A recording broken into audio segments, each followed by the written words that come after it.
Welcome to Spooky Celluloid's SOV. Get it? It's like Halloween, but I replaced Hollow by SOV, and then I put another V to make like a W to make weenie, like Halloweeny, and then SOVini. Anyways, it's day zero. Why is it day zero? Because I wanted kind of introduce this series on my second channel. I'm also still allergic to stuff, so I will be sniffling like a cunt. Thank you very much. But yeah, I wanted to introduce this concept, which is kind of like my version of 31 Days of Horror, except I can't do 31 Days of Horror like I used to do a couple years ago. It's just with returning to school, and even before returning to school, October was always busy. Now I got the midterms, before that it was work. Anyways, I don't really have time to do a video per day, sometimes not even watch a movie per day, so I decided to instead just go through a bunch of SOV films that I have, SOV horror films, and just talk about them whenever I get the chance to do it. And I wanted to introduce this concept because I kind of want to invite the community. I want to invite you guys. First of all, some recommendations. Leave some comments of your favorite horror SOV, low budget. It can be 80s, 90s, even like early 2000s. Just your favorite entry into the SOV horror genre. And then, of course, if you have Instagram, you can like post whatever you've been watching with tagging me, or you can just leave a comment here and tell me what SOV film you watched that week, or whenever I post a video in between the videos, and then we can engage and talk about the lovely cinema of SOV horror, which I love. And today, day zero, I've actually watched a movie. It is a Blood Lake, released by Agfa and Bleeding Skull from 1987.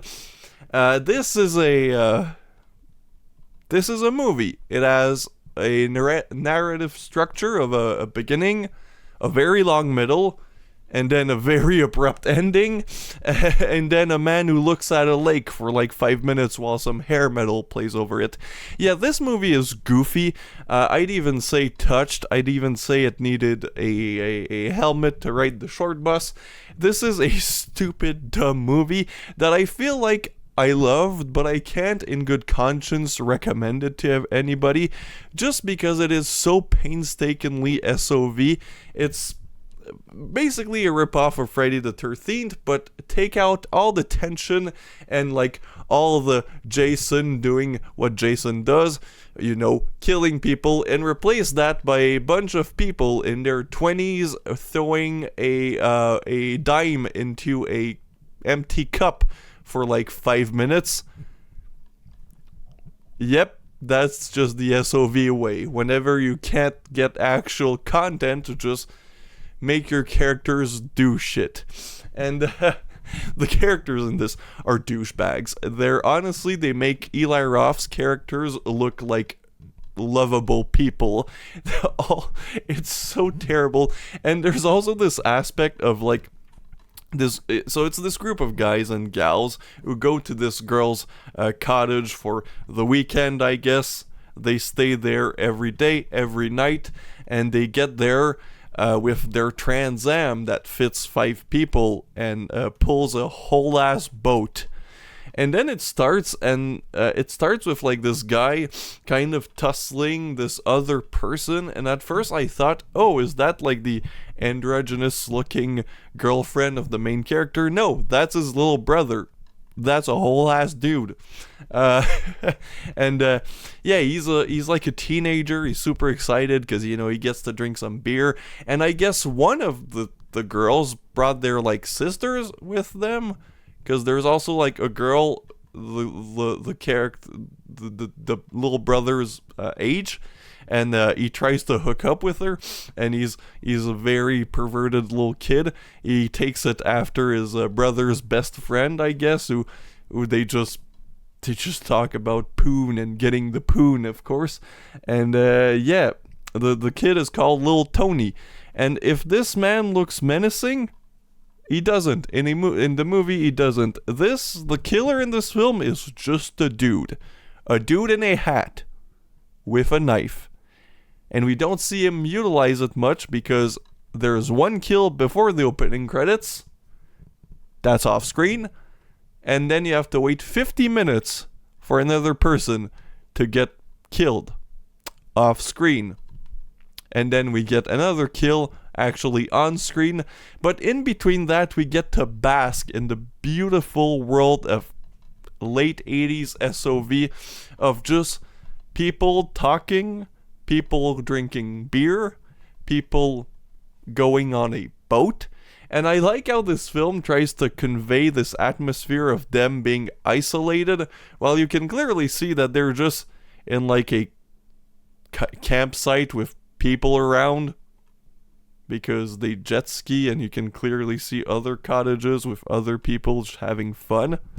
I will give it to this movie. This was shot on 3/4 tapes, 1-inch master tapes, and honestly, it looks pretty good. I don't know if 1-inch tapes are betas, but it looks better than like your VHS cameras. I'll just say that it looks like a TV production. So I guess it's not beta cam, because this was maybe before beta cam.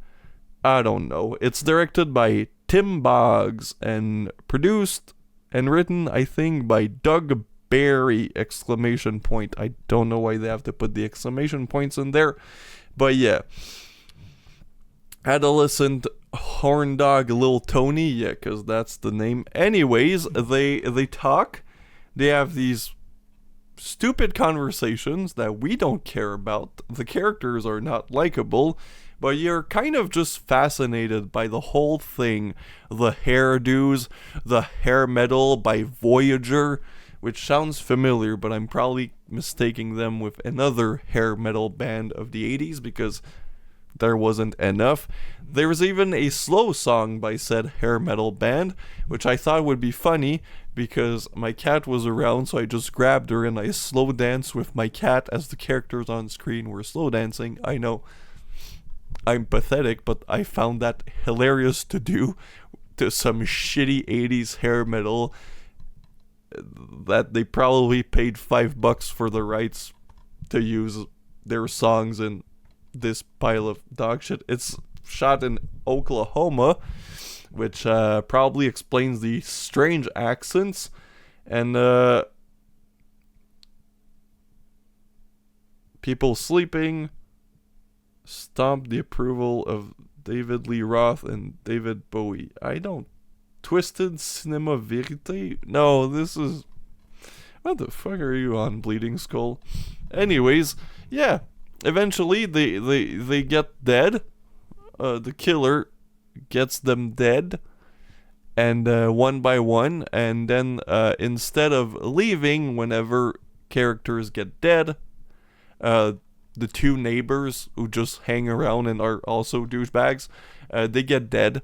And then instead of leaving, because there's a killer around, like they're clearly not accidents, these people have been tortured and murdered, they're like, oh shit, oh that's sad, and then they stick around for the night, and then the stupid horny characters are like, let's go outside, while there's clearly a murder that has yet to be detained around this place, which we see him just peek around, and that's where we see in broad daylight that the killer is just this dude. Anyways, they get dead too.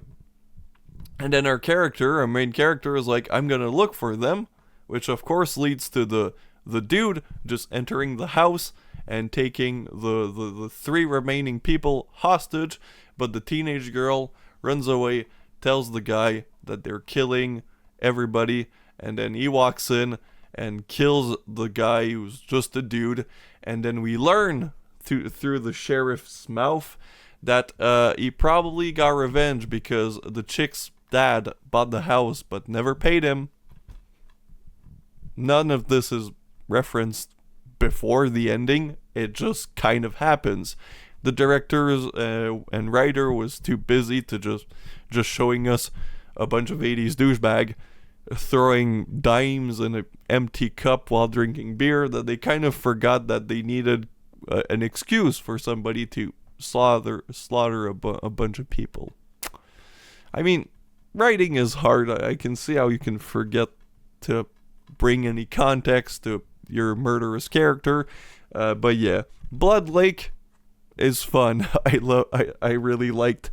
I don't know if I loved it, but I liked this experience very much. This is a very SOV. This is the type of shit I want to watch this October, and that I want you guys to watch this October. So yeah, Blood Lake. Not related to the 2000s film Blood on Fart Lake, I think, or some stupid shit like that. Anyways, thank you guys. See you next time. Inshallah, pussy.